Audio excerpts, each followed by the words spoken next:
کبھی سوچا ہے کہ شطرنج کا کھیل پہلی چال چلنے سے پہلے ہی جیتا جا سکتا ہے؟ آج ہم ایک ایسی ہی ناقابل یقین کہانی کا جائزہ لے رہے ہیں جہاں ایک مناظرہ صرف اور صرف حکمت عملی کی بنیاد پر جیت لیا گیا، اس سے پہلے کہ اصل موضوع پر ایک لفظ بھی کہا جاتا۔ یہ صرف ذہانت نہیں تھی، بلکہ ایک ایسا اسٹریٹجک کمال تھا جس نے سب کو دنگ کر دیا۔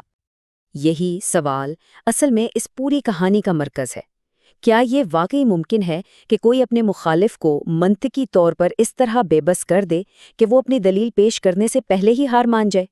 ہشام ابن حکم کی کہانی ہمیں بتاتی ہے کہ ہاں، ایسا نہ صرف ممکن ہے بلکہ اسے کس بے مثال مہارت سے انجام دیا جا سکتا ہے۔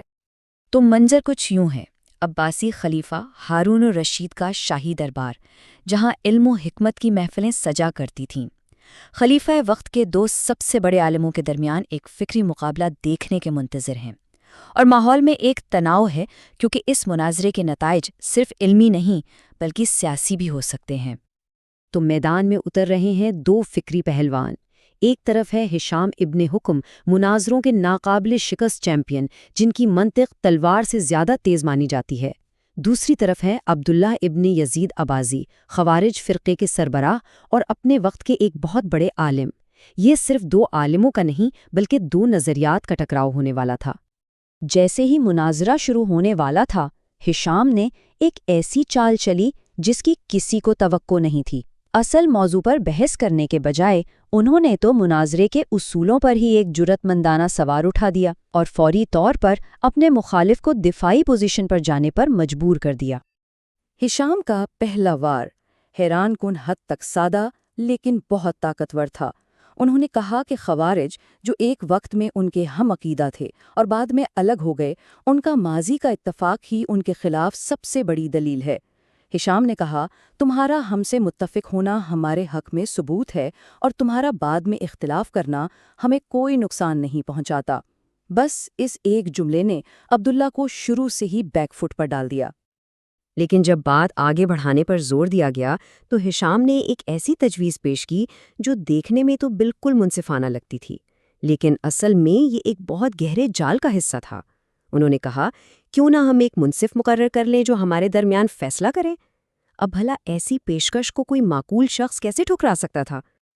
لیکن ہشام کی یہ تجویز صرف انصاف کے لیے نہیں تھی، یہ تو ایک بہت ہی پیچیدہ منطقی جال کی بنیاد تھی جو وہ اپنے مخالف کے لیے بچھا رہے تھے۔ ایک ایسی حکمت عملی جو عبداللہ کو مکمل طور پر غیر مسلح کرنے والی تھی۔ اور یہاں ہشام کی ذہانت اپنے عروج پر نظر آتی ہے۔ انہوں نے عبداللہ کو بڑی چالاکی سے اس بات پر قائل کیا کہ سب سے منصفانہ حل یہی ہے کہ دونوں فریق اپنا اپنا ایک منصف مقرر کریں، اور عبداللہ اس تجویز کی ظاہری معقولیت سے اتنے متاثر ہوئے کہ فوراً راضی ہو گئے۔ انہیں اندازہ ہی نہیں ہوا کہ انہوں نے انجانے میں اپنے ہی نظریے کی جڑ پر کلہاڑی مار دی ہے۔ اور جیسے ہی عبداللہ نے اس تجویز پر حامی بھری، ہشام نے وہ اعلان کیا جس نے پورے دربار کو ہلا کر رکھ دیا۔ انہوں نے بحث کے اصل موضوع کو چھوئے بغیر ہی اپنی فتح کا اعلان کر دیا۔ ایک لمحے کے لیے وہاں مکمل خاموشی چھا گئی۔ ذرا ان الفاظ کی گونج کا تصور کریں۔ اس بھرے دربار میں اصل بحث تو ابھی شروع بھی نہیں ہوئی تھی۔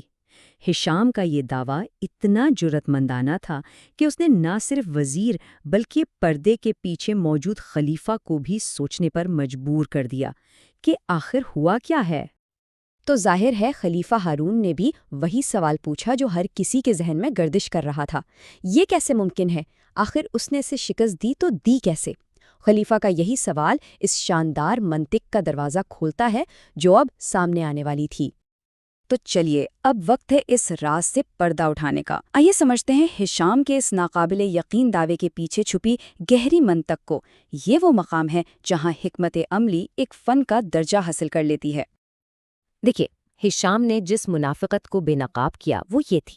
خوارج کا پورا نظریہ، پورا عقیدہ جنگ صفین میں حضرت علی کے ثالثی قبول کرنے کے خلاف بغاوت پر بنا تھا۔ وہ اسے ایک ناقابل معافی گناہ سمجھتے تھے، لیکن آج ان کے اپنے رہنما عبداللہ نے بغیر کسی دباؤ کے اسی ثالثی کے اصول کو خوشی خوشی مان لیا تھا۔ تو ہشام نے عبداللہ کو ایک ایسے منطقی دوراہے پر لا کھڑا کیا تھا جہاں سے بچ نکلنا ناممکن تھا۔ اگر عبداللہ ثالثی کو درست مانتا تو اس کے فرقے کی بنیادی ختم ہو جاتی، اور اگر وہ اسے غلط کہتا تو وہ اپنے ہی اصولوں کے مطابق گناہگار ٹھہرتا۔ دونوں صورتوں میں اس کی پوزیشن مکمل طور پر تباہ ہو چکی تھی، اس سے پہلے کہ وہ اصل دلیل کا ایک لفظ بھی کہتا۔ یہ ایک مکمل اور حتمی شامات تھی۔ اور نتیجہ، یہاں تک کہ خلیفہ جو خود ہشام کے عقائد سے متفق نہیں تھے، وہ بھی اس دلیل کی ذہانت سے اس قدر متاثر ہوئے کہ بے اختیار اس کی تعریف کر بیٹھے۔ انہوں نے نہ صرف ہشام کی فتح کو تسلیم کیا بلکہ اسے انعام سے بھی نوازا، جو اس کی فکری برتری کا کھلا اعتراف تھا۔ اس کمال کی حکمت عملی کو میٹا ڈیبیٹ کہتے ہیں۔ یہ اصل میں کھیل کے اندر رہتے ہوئے کھیل کے اصولوں کو ہی چیلنج کرنے کا فن ہے۔ مطلب اصل موضوع پر بحث کرنے کے بجائے آپ بحث کے ڈھانچے کو، اس کے اصولوں کو اور مفروضوں کو ہی اپنے حق میں کر لیتے ہیں۔ یہ ایک ایسی طاقتور ٹیکنیک ہے جسے ہشام نے ایک فنکار کی طرح استعمال کیا۔ تو ہم اس تجزیے کو اس ایک سوال پر ختم کرتے ہیں: اصل بحث کب وہ نہیں ہوتی جس پر بحث کی جا رہی ہو؟ یہ کہانی ہمیں سکھاتی ہے کہ کبھی کبھی سب سے اہم اور فیصلہ کن لڑائی موضوع پر نہیں بلکہ اس کے اصولوں اور بنیادوں پر لڑی جاتی ہے۔ یہ ایک ایسا سبق ہے جو ہمیں ہر دلیل اور ہر بحث کو ایک نئی گہری نظر سے دیکھنے کی دعوت دیتا ہے۔